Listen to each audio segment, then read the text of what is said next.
But first, Queensland has elected a Conservative government for only the second time in 38 years. 50-cent bus fares and free school lunches just weren't enough to convince Queenslanders to forgive a Labor government that has overseen a crisis in crime, housing and hospitals. With 90% of the vote counted, David Crisafulli's LNP has so far won 49 seats compared to Labor's 34.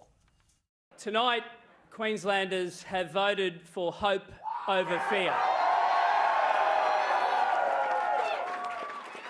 They have voted for a fresh start and they have voted for a majority LNP government.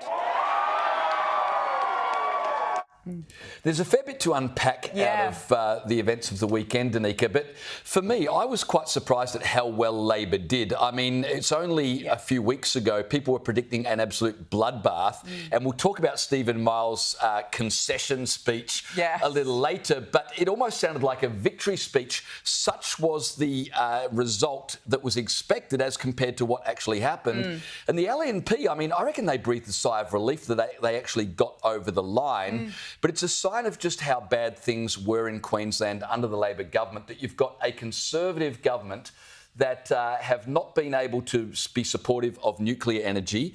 David Crisafulli has already announced that they are absolutely committed to net zero. He's been a little loose on treaty. He's equivocated on abortion. But the big issues, of course, were crime, hospitals and housing, and it didn't matter what freebies Steven Miles was going to give away. He was never going to be able to buy off Queenslanders to forgive the absolute mayhem. And Townsville is the brilliant example. Yes, absolutely. You've got 3 state seats in Townsville. Every single one of them flipped from Labor to LNP over the crime issue. Absolutely. Look, Steven Miles, James, thought that he could bribe voters with his 50% bus fares. He was shameless. He was shameless. That the free lunches, he was tearing up the waves on Friday on his jet ski, going, look, I'm the man of the people, look at me go. But effectively, it was ineffective. And this is because, firstly, I think that there was a big spending budget, which has contributed to inflation. Economists have been saying that now for a very long time, which is a terrible look for Labor. But he always seemed to be like such a joke. He could never actually take anything seriously. You'd look at Steven Miles at his press conference, it was never serious to him. And when you've got so many issues in Queensland, youth crime, as you mentioned, being the number one, I mean, these are serious problems.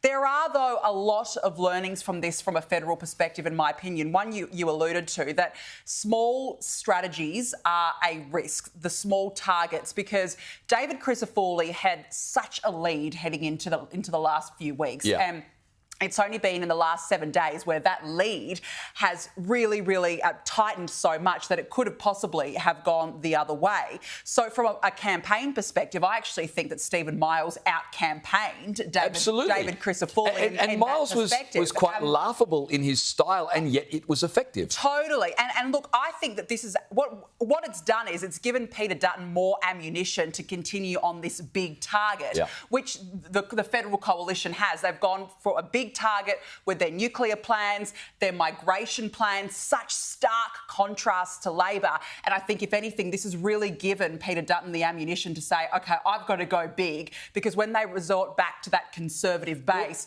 that's what makes a big difference. Let me pick you up on one thing, though, because when you say you've got to go big, I immediately think they have to go big. What you've got to have this huge vision for the country. And I think what you really need to do is just be very have conviction about what is right and don't equivocate on it. So you don't need this grand vision to change the country. You just need to say, we're going to do the right thing on energy. We're going to do the right thing on crime. But you need a point of difference, Jack.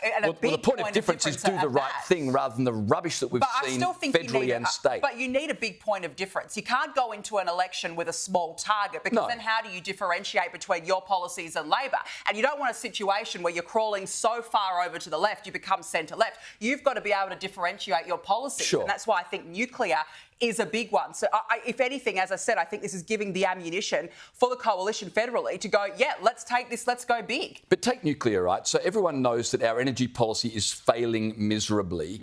So the nuclear policy is good because it's saying we're going to do this, it's going to work, rather than this incremental change that so many politicians promise. And we don't want more of the same, even incrementally. We want something that's going to be different, not crazy different, but just effective. David Crisafulli may well have won the election, but it's Steven Miles' speech that has everybody talking. Anything but gracious in defeat, the Labor leader refused to congratulate his opponent and instead used what should have been a concession speech. He used it to brag about his own performance and to attack the incoming LNP leader. Take a look. Whatever the final number of seats, I will keep doing what matters for Queensland. I will never stop fighting for our Labor agenda.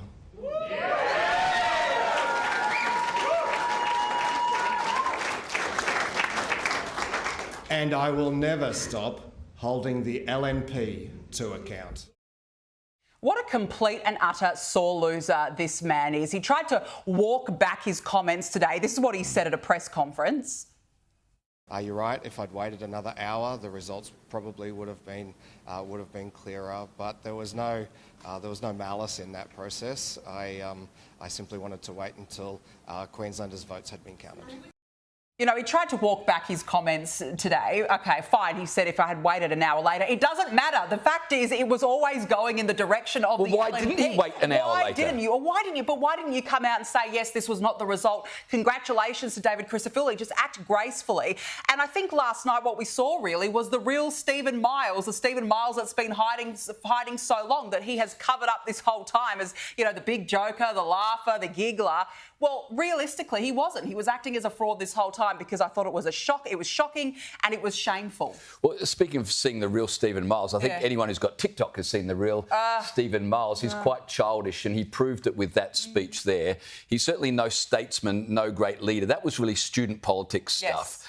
And, you know, he could have waited an hour later until the results were clear. That's what a normal politician would have done. But he got on early and gave what amounted to a victory speech.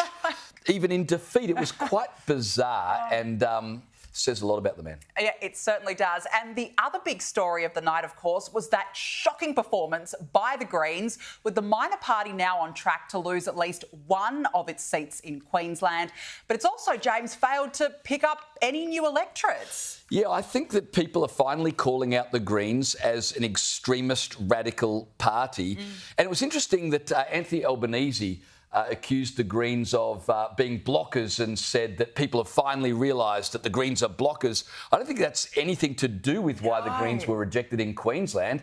I think the Greens have been exposed as being more concerned about terrorists and the environment, more concerned about causing social division than about coming up with real answers for problems in the community. Queenslanders have called that out, and hopefully Anthony Albanese realises it's got nothing to do with them blocking legislation in the Senate or in Parliament. It's got to do with them being a gateway for rabble-rousers getting into government, and we're sick of it. Do you know, it's interesting because the Prime Minister held a press conference today where he referred to the Greens as the Greens political party. So he's desperately trying to differentiate now because, let's be honest, if it came down to it, he would do a deal. But just want to mention just one thing. The Queensland Jewish population is under 5,000. That's from the most recent figures back in 2022. So it just goes to show you that last night's result, it wasn't just Jewish people voting against the Greens. This was a broader population and serves them right, quite frankly.